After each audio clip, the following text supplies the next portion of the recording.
Paano ba magpalit ng shafting? Okay, yung shafting po, siya po yung nagpapaikot ng LEC. At dito naman nakalagay yung kanyang bushing. Okay, so bali, ang problema pala nito ay wala siyang free wheel. Kaya umugong lang, ayaw umikot. Okay, so ikot natin na. Yon, hanggang siyang umihinto.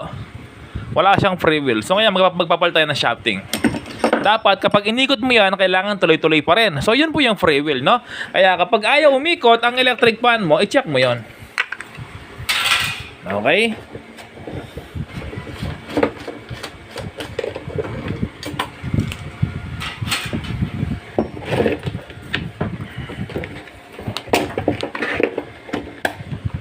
Mabilis lang po, ano, yung pagpalit ng shafting.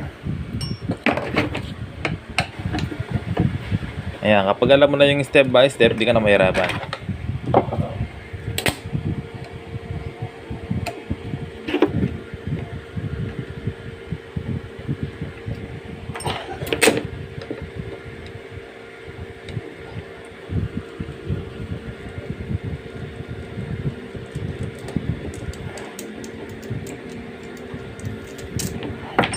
Yun, may apat na screw yan.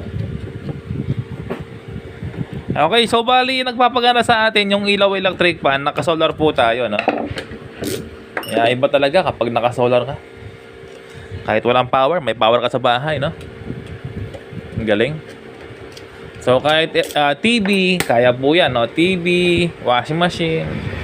Okay, nakadepende po sa inverter.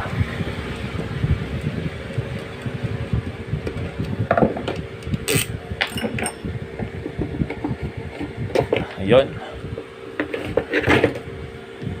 Ayan, mga ka-repairman, no? So, bali, ayun na nga. Magpapalit tayo ng likod. Ay, likod.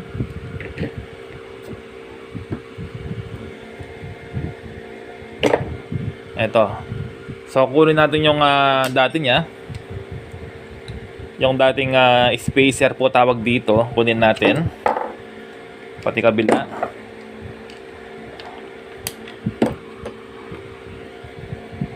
Yan, no? Kapag natanggal na yung spacer, ang sunod na alisin natin, ito, yung bakal niya, no? Yung shafting. Ayan, paluin lang yan. Ayan, kung meron kayong gamit na martilyo gamit ninyo, no? So, yun, ito yung kanyang harap. So, ito yung harap niya. Lagay na natin.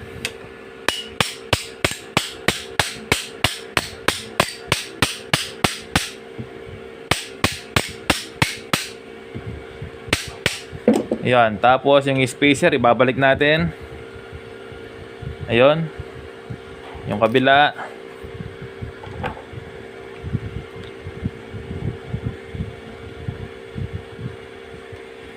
Okay. Tapos linisin natin, no? Napakarumi. Wala siyang free wheel kasi dikit sa likod. So linisin natin gamit ang oil. Ito po yung oil na gamit ko, no? Yan, linisin na maayos.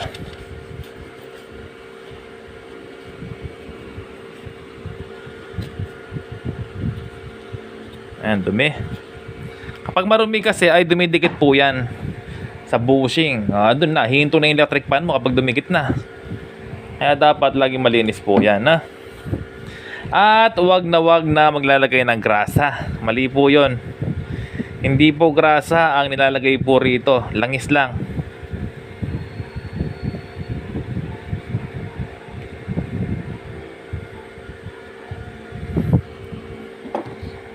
Ayun, malinis na. Tapos, kuha ko ng spacer, yung plastic. Spacer, yung plastic.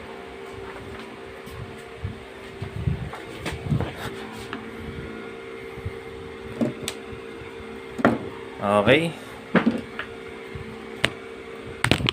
Ay! Nahulog.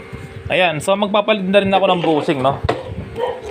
Dahil sa likod po ng bushing ang may problema nito. Dahil dumidikit po siya, wala siyang free wheel. Pasin nyo kanina, pag inikot ko walang free wheel, no? So ito yung problema, bushing. Ayan po. Palitan natin yan, sungkitin natin. Yung tanggal na. Ang bilis mga ka-repairman, no? So ito yung sira, tapon natin. At ito yung bago.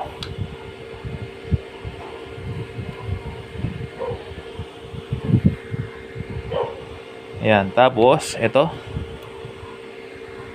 Ito yung kanyang lock. Ayan, kuha ko ng flat screw. Flat screw.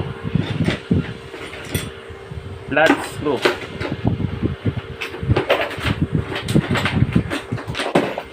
Walang flat screw na medyo malaki, no? Nakakuha ko maliit. So ganyan po pagpalit ng bushing.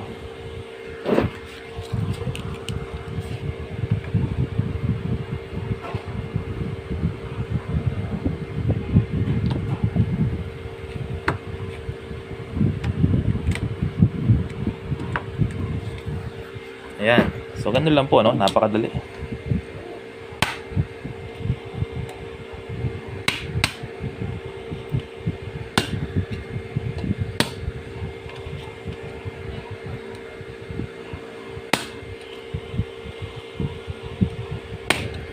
Yon. So ganun lang magpalit ng bushing.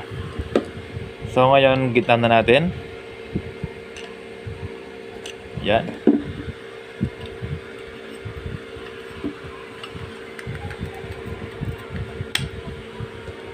Ayan. So lang ngayon ilalagay na natin, no? Bago yon, linisin ko muna yung bushing sa harap.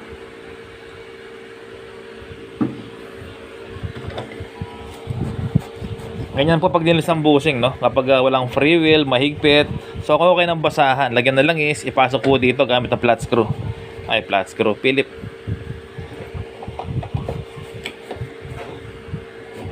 Yan. So maganda po talaga malinis ang mga bushing, no? Para hindi sila dumikit, hindi sila mag-stuck. Ayun. So ngayon, ang sunod na lalagay natin, ito na. Yung ating shafting. Okay, mas marami lang is mas okay yan.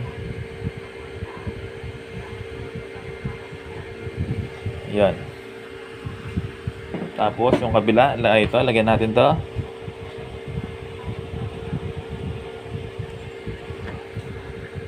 Sa loob din, patakan natin. Yung gilid lang, no? Gilid. Yan. At subukan na natin.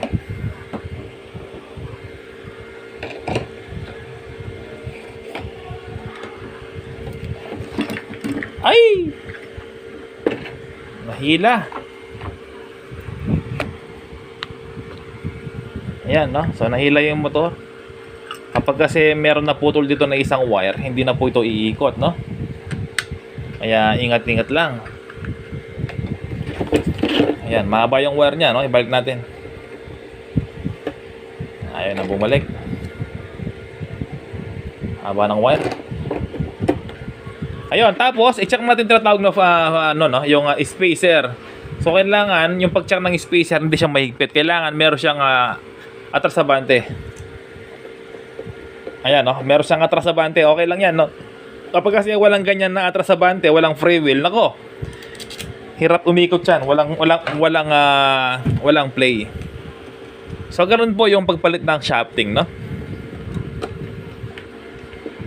At ganon din po yung pagpalit ng bushing.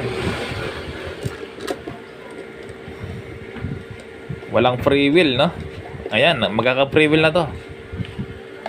Okay. Pag nakalas po yan, nagpalit kayo ng pyesa, meron po tinatawag ng alignment. Okay, so panoorin nyo mga repairman kung anong alignment na gagawin natin, no? Kasi kapag hindi mo yan in alignment, nako, walang free wheel yan. Hirap umikot.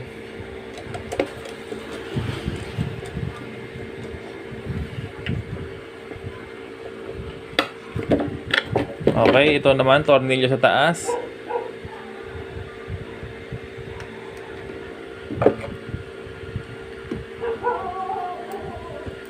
Yan, tapos tornilyo sa ilalim.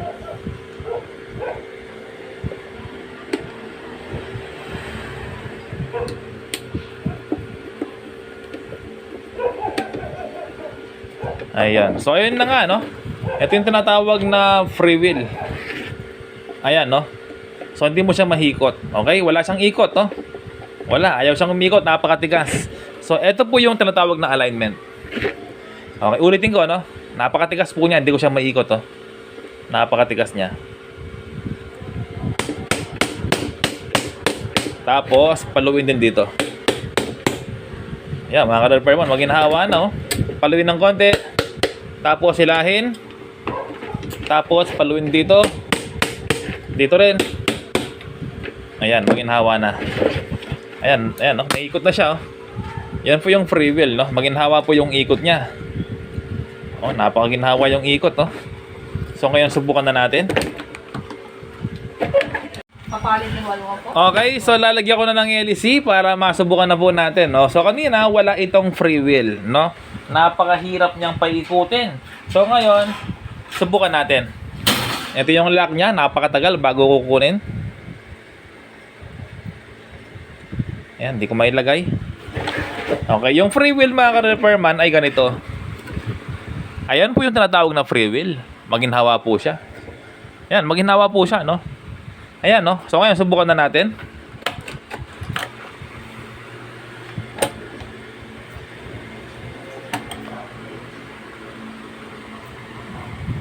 Okay na.